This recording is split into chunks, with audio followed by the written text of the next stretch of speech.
जय हिंद। मैं चक्रधारी शंखनाथ जोशी से प्रमोद त्यागी। अगर किसी को देश हित और जनहित में सच सुनना पसंद नहीं है तो कृपा करके उनके लिए हमारी ये वीडियो देखें। देश और दुनिया की सारी खबर दिखाएंगे हम, सच्चाई को सामने लाएंगे हम और राजनीति के झूठे सच्चे मुखौटे खोलकर आपके सामने लाएंगे हम।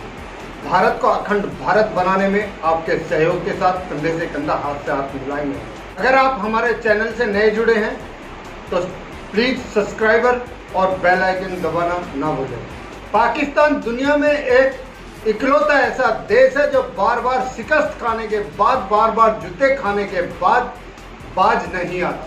वो अपनी हरकत बार बार दिखाता रहता है और ये वो देश है जो बार बार अपना ही पैर कुल्हाड़ी पर मारता है।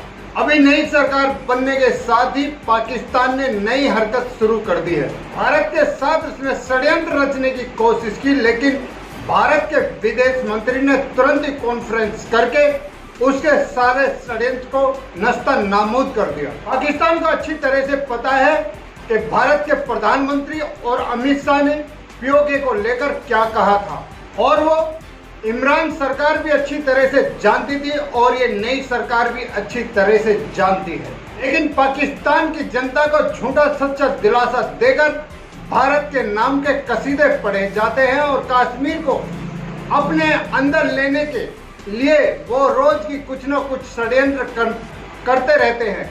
हालांकि कश्मीर अब इनके बाप से भी पाकिस्तान में नहीं जाएगा, चाहे ये कितनी भी कोशिशें कर ले, इनकी सारी कोशिशें नाकाम होगी। जैसा कि आपने पहले भी सुना होगा, जब तक इमरान खान की सरकार थी, भारत और भारत के प्रधानमंत्री के बारे में ये कितने अनाप शनाप बकते थे, लेकिन जैसे ही इमरान खान की कुर्सी जाने लगी तो भारत को एक स्वाभिमान देश बताने लगे और भारत के प्रधानमंत्री के नाम के इमरान खान कसीदे पढ़ने लगे। पॉलिसी मेरे लोगों की बेहतरी में हो।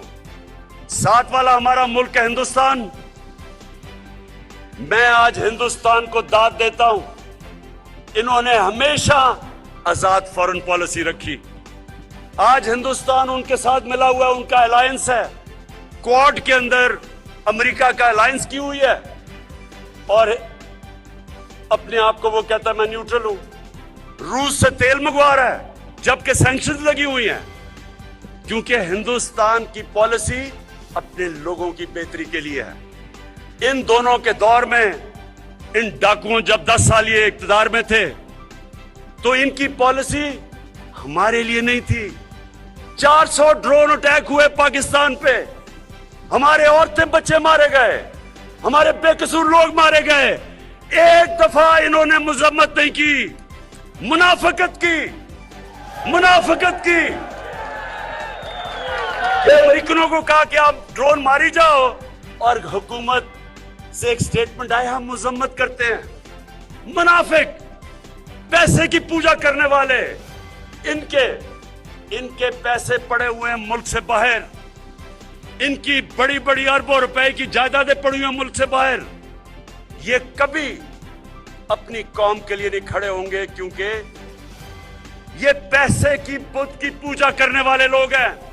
जब ये सत्ता में होते हैं तो भारत के बर्बाद करने में कोई कसर नहीं छोड़ते, लेकिन जैसे ही सत्ता से उतरते हैं तो भारत के ही गुणगान गाते हैं और ये सब इसलिए करते हैं ताकि पाकिस्तान की जनता को ये अच्छी तरह से गुमराह कर सके। ये इनको भी अच्छी तरह से पता है कि आज भारत के अंदर जो सरकार है उसका ये बाल भी बाका नहीं कर सकते। लेकिन शर्म की बात यह है कि इतनी मेहनत और इतनी कामचोरी, इतनी हरामखोरी करने के बाद भी जब इन्हें कुर्सी से उतारा जाता है तो जूते मार मार कर जनता भी और विपक्ष पार्टी भी इन्हें कुर्सी से उतार देती है। और उसका बड़ा रीजन है क्योंकि पाकिस्तान के अंदर मिलिट्री ही शासन चलाती है। मिलिट्री की नजर में जो बस जाता है वो उसी को ही प्रधानमंत्री बना देती है। इन बड़ी बात यह है कि जब इलेक्शन होते हैं तब ये भारत के गुणगान करते हैं और जब ये सत्ता से बेइज्जती से उतरते हैं तब भारत का गुणगान करते हैं और भारत के प्रधानमंत्री को स्वाभिमानी नेता बताते हैं। ताकि भारत की जनता पाकिस्तान के सारे नेताओं को भिखमंगा मानती है और भिखारियों के बारे में क्या सोचना और क्या फैसला लेना, इनसे निपटने के लिए तो हमारे बॉर्डर पे कुछ चंद सैनिक ही बहुत हैं जो इनके दांत खट्टे करते रहते हैं। और ये पाकिस्तान के एक प्रधानमंत्री की बात नहीं है। जब से देश आजाद हुआ है, जो भी प्रधानमंत्री बनता है वो उसी तरह के कसीदे पढ़ता है जिस तरह के अभी नए होने वाले प्रधानमंत्री ने कसीदे पढ़े हैं। भारत के बारे में जितना जहर उसने उगला है वो कमी है। उससे पहले भी बहुत से प्रधानमंत्रियों ने भारत के बारे में बड़े बड़े जहर उगले हैं, लेकिन इनकी औकात इतनी नहीं है कि भारत के बारे में नजर से नजर उठाकर भी देख सके।